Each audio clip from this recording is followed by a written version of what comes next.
Um alô a todos os amantes da política. Meu nome é Tomás Misael.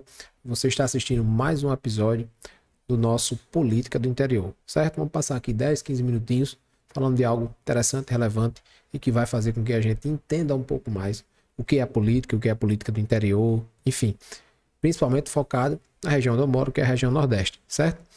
Então, pessoal, devido ao resultado aí das eleições de primeiro turno para presidente da República, muito se questionou e se comentou sobre a região Nordeste. A situação do voto nordestino, como o nordestino vota, como ele se comporta, por que ele fez essa escolha, certo? Mas o cerne da questão aqui e o mérito do nosso vídeo é a gente explorar realmente o porquê que o Nordeste vota assim. O porquê que o voto nordestino ele carrega consigo essa fragilidade na hora de escolher os seus representantes. Tranquilo?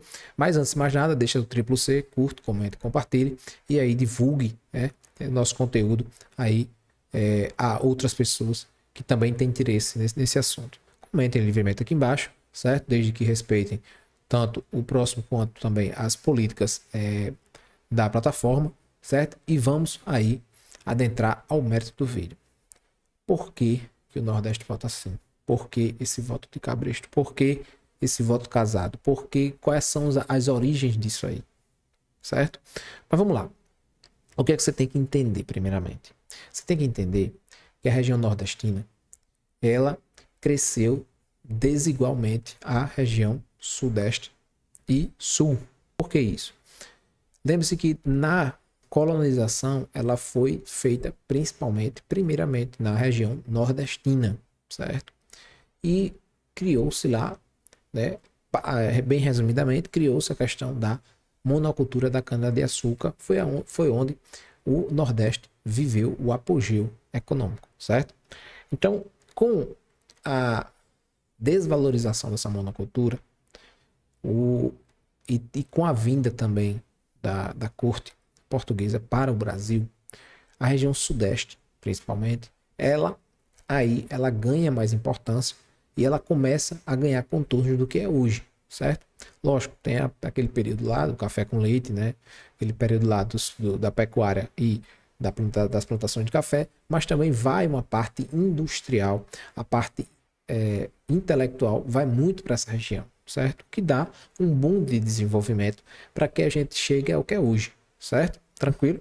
Então esse foi um contexto assim, histórico bem resumido e bem raso do que foi realmente todo esse período aí, quando a gente pega desde a colonização até aí onde o Sudeste toma o protagonismo do Brasil, certo? Até com a mudança da capital para lá, enfim, entre outras situações, certo? Superada essa fase, para que a gente entenda isso, superada essa fase, chega uma hora em que essas discrepâncias, em que essa desigualdade, ela começa a gritar muito forte, certo?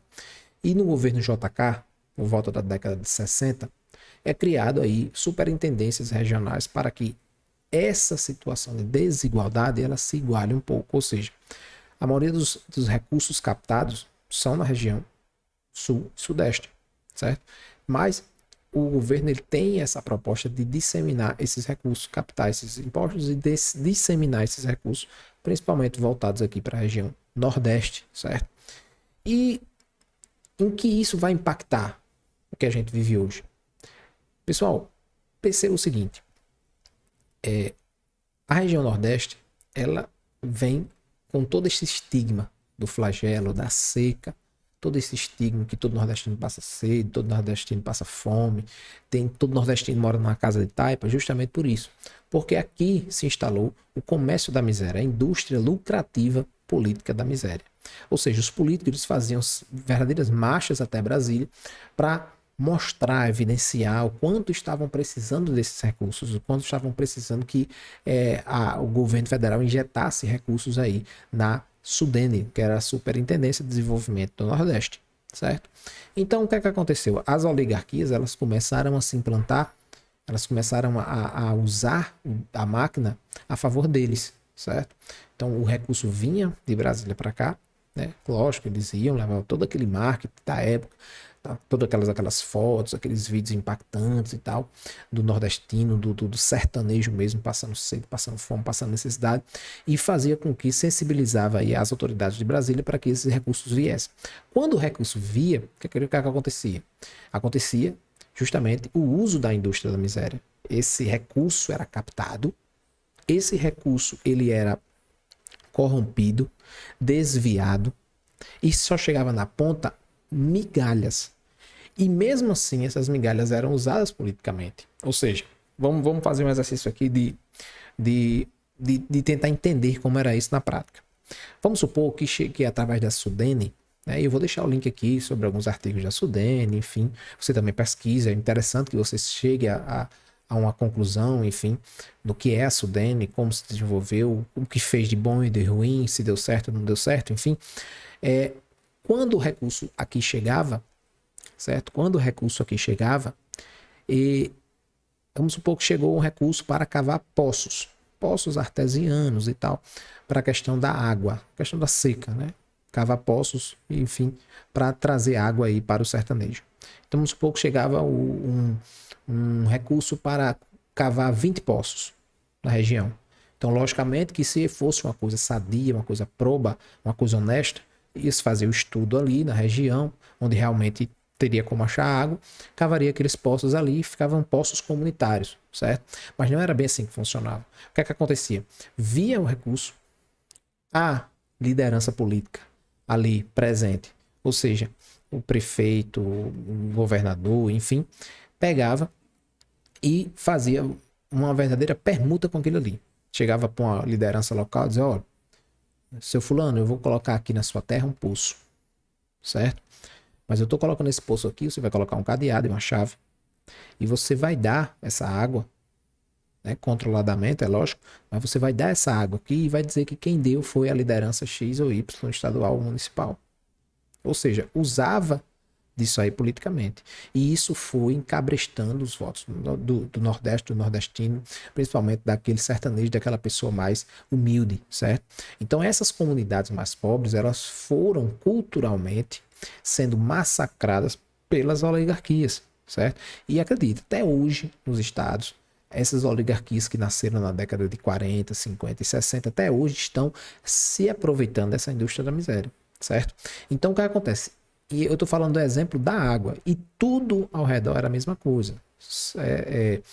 A questão de sacolões, a questão a questão da alimentação, a questão de remédio de medicação. Então tudo isso foi desviado, foi surrupiado aí do povo nordestino.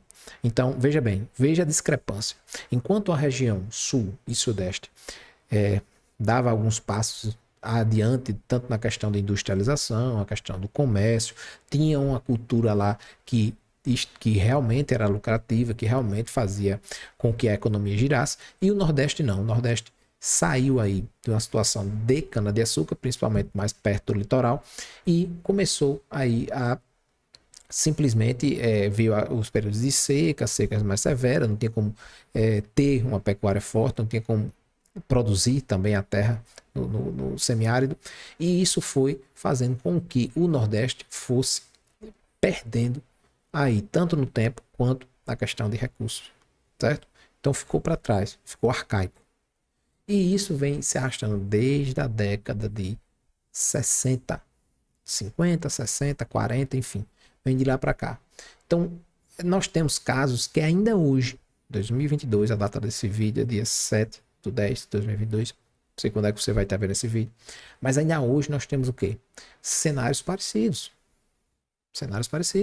onde a farmácia do município é dentro da casa do prefeito, onde o pobre ele vai lá, o nordestino pobre ele vai lá se consultar no postinho e o médico diz, olha, você vai ter que tomar tal medicamento para pressão, por exemplo. E esse nordestino e esse pobre ele vai ter que se deslocar até a casa do prefeito para quando chegar lá ele vai fazer um cara crachá. Ele vai ser humilhado dessa monta. Aí o prefeito olhar e dizer, olha, você votou em quem nas eleições passadas? Ou então dizer, você não votou comigo, mas o remédio quem está lhe dando sou eu, certo? Então a gente tem que entender isso. Então, superado esses dois resumos que eu passei aqui para você, a gente tem o quê? Nós temos pobreza acentuada, e uma cultura de permuta de votos, uma cultura de escambo de votos. E essas oligarquias usaram o Estado tanto para desviar recursos e se enriquecer, logicamente, como para usar os pequenos recursos que chegavam à ponta para fazer capital político. Trocar essas informações, trocar essas situações políticas por votos, certo? E isso massacrou o povo nordestino e implementou a cultura da compra de voto.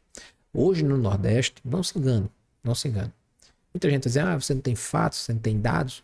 A questão não é essa, a questão é cultural. Tem que ver para crer, tem que vir para cá para ver. Hoje, qualquer eleição, tirando, logicamente, as capitais, que acontece muito, principalmente nas periferias das capitais, mas no interior acontece uma coisa avassaladora, é mais de 90%, eu tenho certeza disso. Nos interiores, a compra de voto é cultural. É cultural. A compra de voto no interior é cultural. Nenhum vereador, nenhum prefeito, nenhum deputado se elege no Nordeste, no interior, com votos do interior, senão comprando votos. O que faz ruir essa ideia romântica de democracia. Porque a democracia no Brasil está ameaçada. Porque a democracia no Brasil está isso, está aquilo. Tá não, cara. Nós não temos uma democracia plena porque os mandatos são comprados. Os mandatos são comprados. Qualquer interior de 6, 7, 10, 15, 20, 40 mil habitantes, isso é uma coisa que é clara. É cristalina aos olhos. Todo mundo vê isso. Qualquer vereador tem que ter 100, 200, 300, 400 mil para comprar um mandato, para comprar votos para a eleição. Então, como é que eu digo que isso é uma democracia? Como é que eu digo que estamos vivendo em plena democracia? Como é que se ameaça uma coisa que se não tem?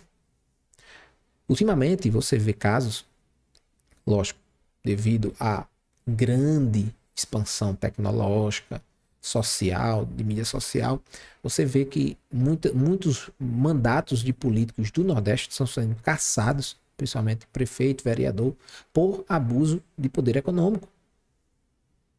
Você não via isso antigamente, porque não tinha ninguém para gravar, para filmar, para fotografar.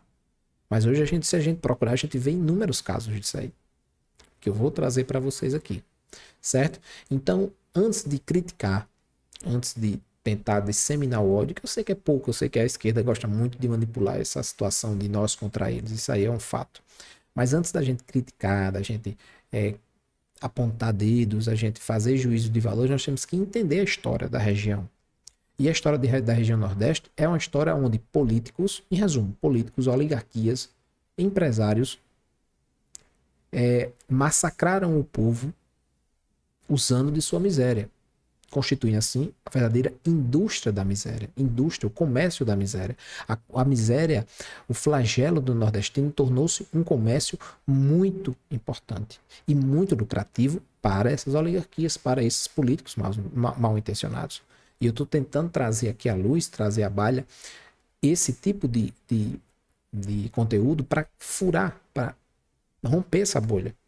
Porque hoje a gente vive uma questão de polarização até no discurso.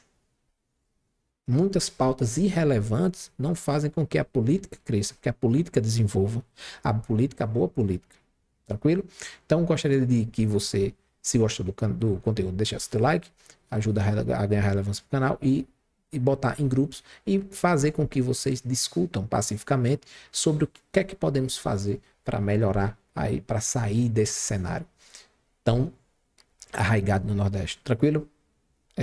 Muito obrigado para você que acompanha o vídeo até aqui. Até o próximo vídeo, se Deus quiser. Até mais.